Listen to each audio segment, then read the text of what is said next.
Hello, welcome to week 3 of LGBTQ health in the summer of 2023. Today's topic is community engaged research. And I'm Lauren Beach, I use they, them pronouns, and instructor for the course. So first things first, before we jump into community engaged research, what it is, I'd like to sort of compare and contrast a traditional research approach with what community engaged research might have as some core principles in the design. And so under a traditional research approach that might be considered a more ivory tower approach to research, it's typically investigator driven, meaning that faculty or PIs that are in the academy are coming up with the research ideas, they design it, they sort of own it, and they really are the leader of all aspects of everything from the planning stage to the dissemination and beyond phase of the project. Typically, from the ivory tower perspective, the pursuit of science, the goal is knowledge acquisition, and oftentimes, although not always, some type of theory or hypothesis will be used to drive the definition of what the study is supposed to be focused on. The institution that the academic is housed at or the researcher is housed at will wind up owning all of the work products and data that result from the study. And the way that participants in research are viewed is that they are nothing more than subjects of study or objects of study, you might even say. And that's the traditional approach to science that I think many people have been taught. But the community engaged approach really challenges the traditional approach on many levels. In contrast to being researcher driven, community stakeholders are also going to be involved that are not in the academy, oftentimes at all. They might be in a broader geographic area. They might be a population of people that is defined, such as LGBT people, by a certain identity or affinity. And there's different coalitions or organizational level units of thinking about what the community might mean that go beyond just an individual level. The focus of conducting community engaged research is not just knowledge for knowledge's sake, but praxis, meaning that the purpose of conducting the project should be action oriented to change something that the community needs changed. On that note, you see the need driven line in terms of how do we define a problem? Well, a problem is something that is a barrier that is standing in the way of having something be better that the community desires to change. And rather than the data or the outputs of a particular project being owned by an academic institution, there's going to be shared ownership. And the data should be able to be accessed by the community. The project deliverables should be able to be accessed and also co-owned by the community. And the organizational representation that the community is being defined by in the project. On that note, the relationship between the academy and the community is very different. Rather than research participants being viewed as subjects, the community here is an active partner in defining an understanding of what the study is about. And it's just probably more equal footing is going to be present between the researcher and the participants in the studies, rather than just being like, oh, this person is something like a data unit, if you will. The participants are viewed as part of something larger than themselves, and that this, in fact, is part of the goals and the design of a community engaged research approach for project development. Okay, so on that note, before we we just have compared and contrasted sort of a traditional and community engaged approach. Now we have to think about, what does community engaged research actually mean? So one thing that might have jumped out in this contrasting conversation is that it's not just a method, it's a framework. And so we'll go through next a set of core principles that you would have also seen in the readings that were assigned for this week that define a community engaged research framework or approach to doing science. As we noted just now, that doing community engaged research requires building partnerships between community organizations and stakeholders and researchers. And the focus of the partnership building is action oriented, meaning there's a purpose that's been identified to address health issues or other items of praxis. Community community-engaged research recognizes the strengths of community organizations rather than looking at the fact that communities exist out in the real world and saying that's a weakness because it's not an idealized clinical trial setting. Then rather than that view, the real world and the communities that exist within it and the organizations that represent communities are seen as strengths and assets. And the purpose of the work that is between a community partner and an academic researcher and a CER approach is to build on the strengths that are inherent within the community. And as I just said, it's distinguished not by, it's not like you can say that, oh, the methods of community engagement are a cohort study or a systematic review or a clinical trial. Like, it's not like that. It's like you can apply CER principles to any research design that's within medicine or public health. So some core principles that you should have read about for today include that community-engaged research should facilitate collaborative, equitable, bidirectional partnerships. The community is a unit of identity that has meaning in this frame. The idea is that CER builds on strengths and resources in the community as a leading principle, and that all partners, both community and research partners, should be co-learning with each other, and there should be capacity building efforts, and that can be in both directions. It does take capacity building to train academics who are used to operating in that traditional ivory tower model to operate in a different model. So capacity building is for researchers too. It's not just for community partners. And it requires perhaps a different way of conceptualizing the relationship of science to the world, which really does sort of turn on its head the way that, the scientific method might have been taught to people who come from a more basic science background, like even myself, but that was my PhD training, as we said. So other principles of community-engaged research is that there should be a balance between the research and action, because the part of the CER for these principles is that, like, we're trying to, yes, we have an action orientation and CER to the conduct of our project, but we also want to have the way that we're working together be informed by the research and the evidence that we're generating. So it is something to think about, like, what are the ways that we can design projects that are beneficial to communities with an immediate need, but are also letting us undergo continuous quality improvement, which is sort of that third bullet point here, principle in this slide, which is that CER is a cyclical and iterative process that is involved in the development and maintenance of community research partnerships, and also the way that you're defining and addressing problems. So I would argue that CER principle, a core one, is that community defined problems are going to be respected. Just because a partner doesn't come in with a hypothesis question, a question formulated as a hypothesis, rather, it does not mean that it should be dismissed. Instead, researchers should think about how can we look at what the community is bringing as a needed problem to be addressed, and think about how to incorporate that from a CER frame to address scientifically with an eye towards praxis. And in CER approaches, dissemination is not just done by researchers, it's also done by community members, and everyone involved in the project is going to be involved in sharing findings from research studies that are community engaged. And there's an ethical imperative in CER to share findings back with the community partners. If you don't share findings back with community partners, also if the community partners should be imminently aware of all findings anyway, because they should be integrally involved in conduct of research in a CER frame. But if you, for some reason, don't have as close of a relationship, like, that the minimum required for CER is that you share findings back to the communities from which the data came from that is in the study. And if you don't do that, you're not doing CER, in my view. And on a related note, CER requires a long-term commitment on the part of all partners. A relationship ends because a grant ends and a researcher came in and said, oh, here, I want to talk to you. Can you help me with recruitment?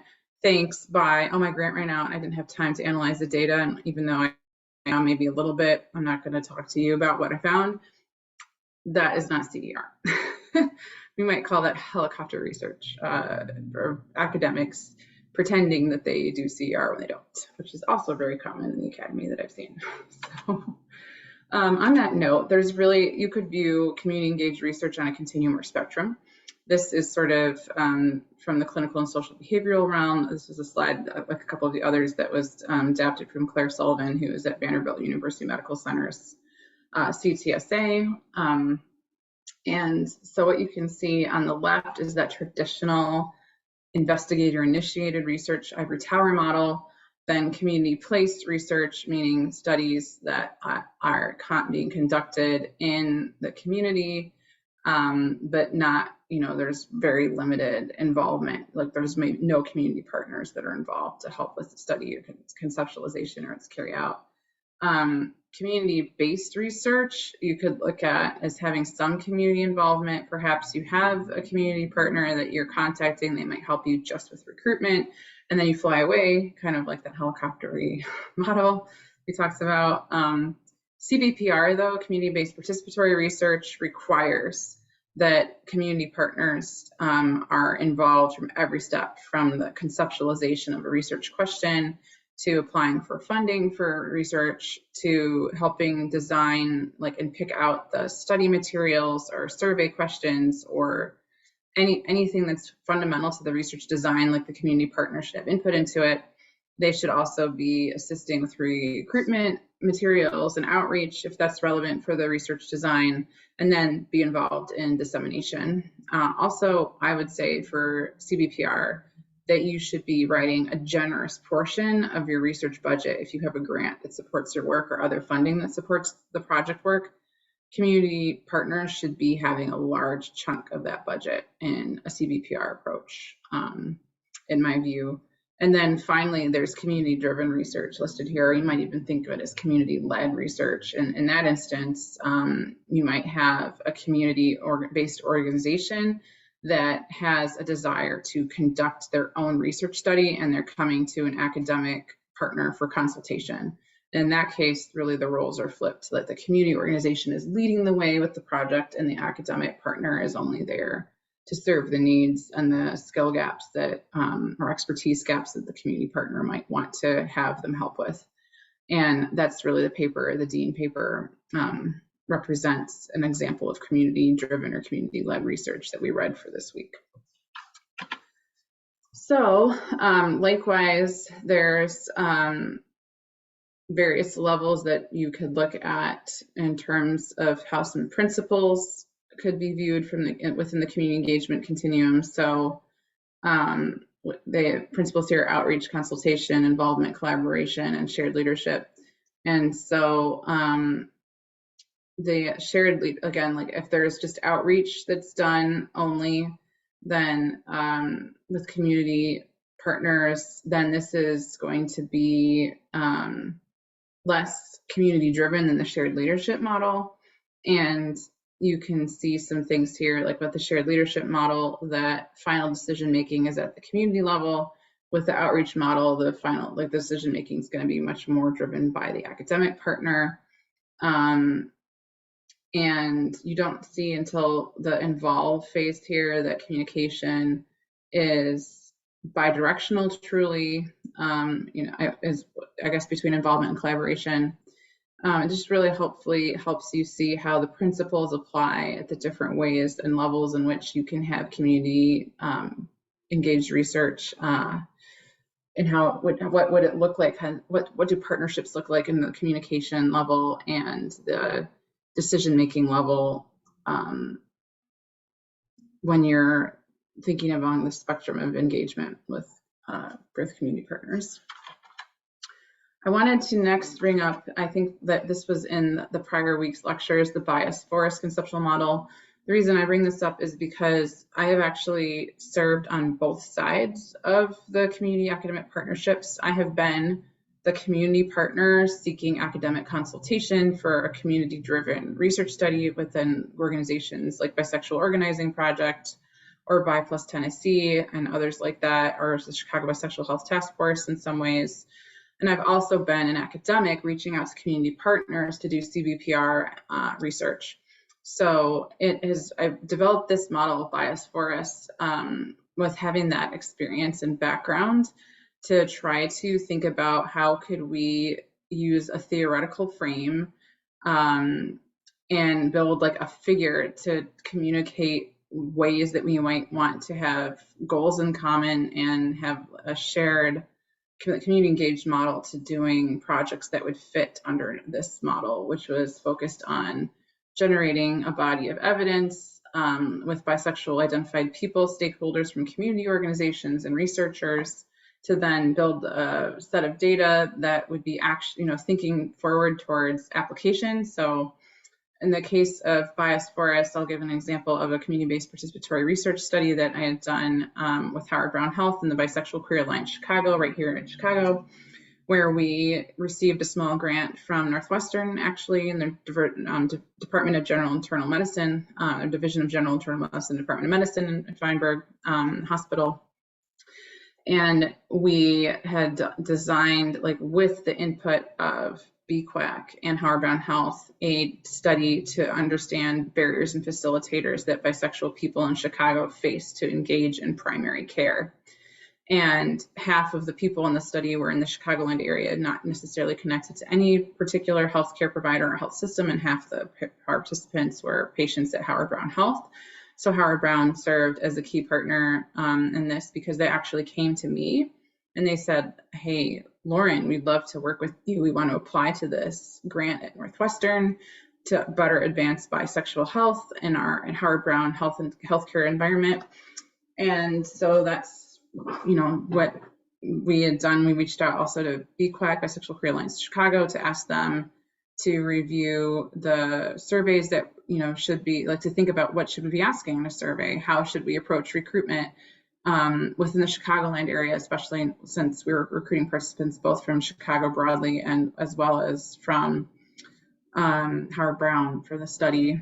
And we had community conversations that informed an additional level of qualitative work that we did with community stakeholders and representatives that were identified, again, with the help of both of those partners, to then feed into the generation of a quantitative survey that was done. We recruited over 200 people over the course of a year or so and generated a data set that we've been analyzing and using to apply for additional grant funds to improve the quality of care that bisexual people receive at Howard Brown Health, as well as to develop trainings and other system-wide efforts to improve healthcare providers' knowledge and ability to serve bisexual patients at Howard Brown, to close gaps in, basically health disparities that we had found existed at Howard Brown that we also know existed at other health systems. It's a structural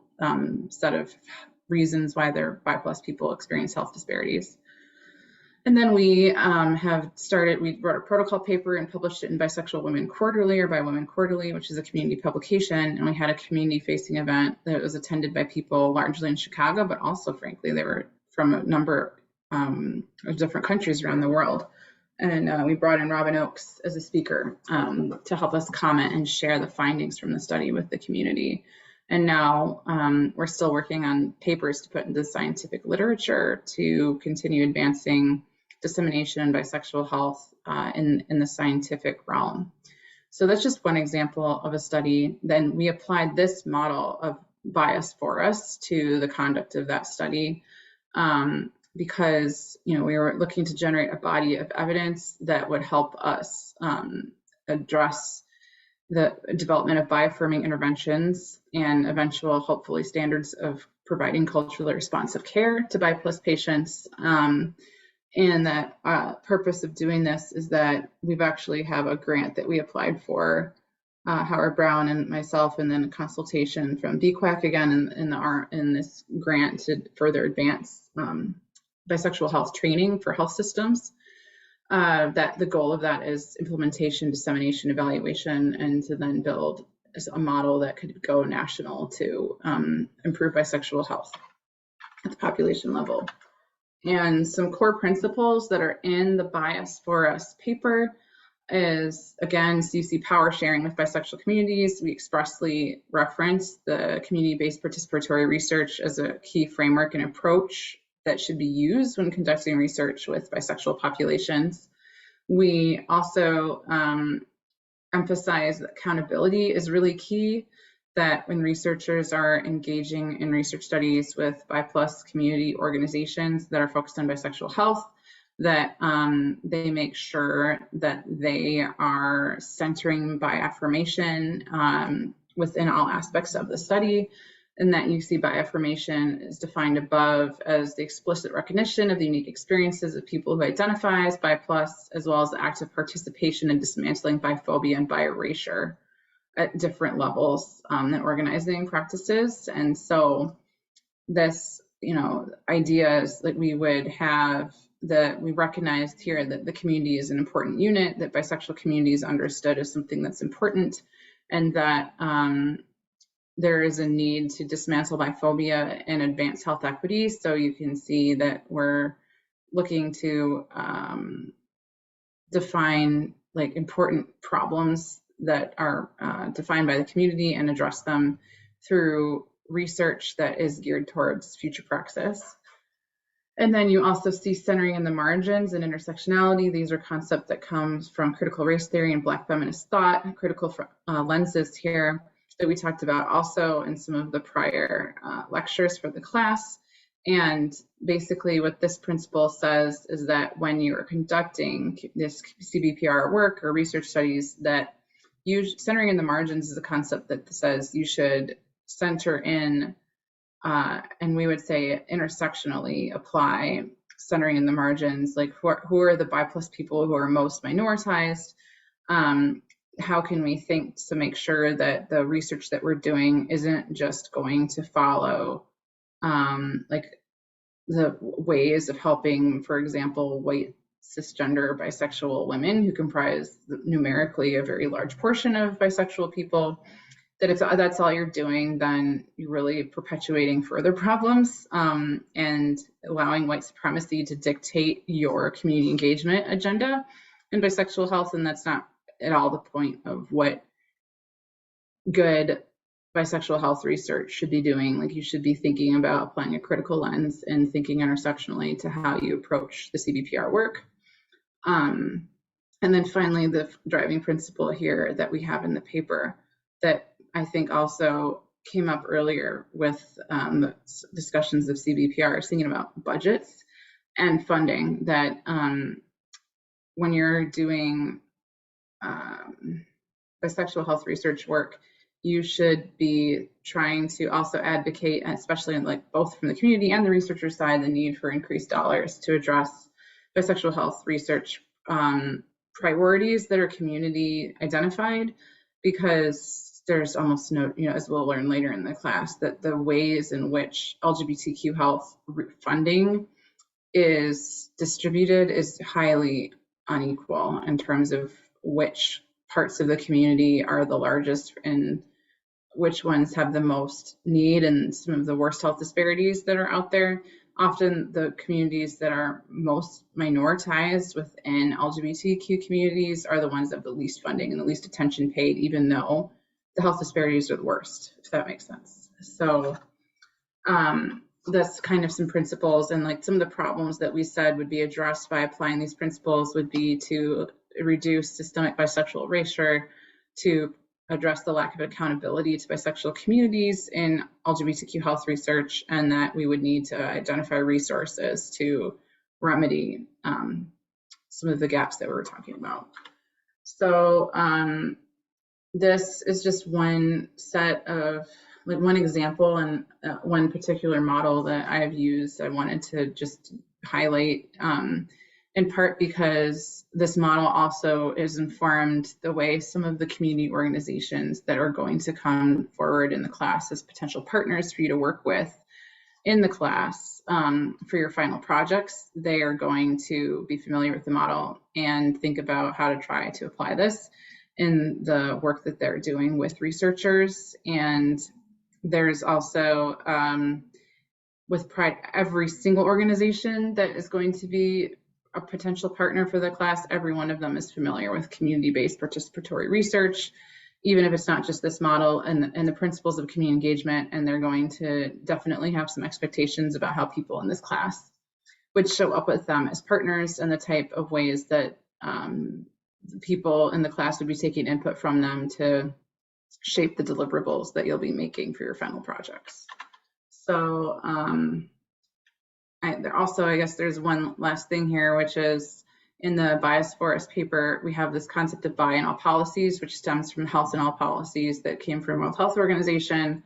And it talks about, again, the need to focus on not just change that is at the individual or interpersonal level, but systems change is something that I think is an important way to consider what does praxis mean for community engaged research.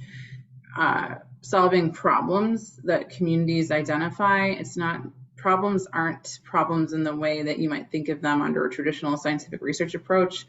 Problems when you're working with a minoritized community, people or community organization representing a minoritized group of people, they're going to be biphobia is killing us, or transphobia and racism, et cetera, are killing us quite literally. And so that's like the big problem.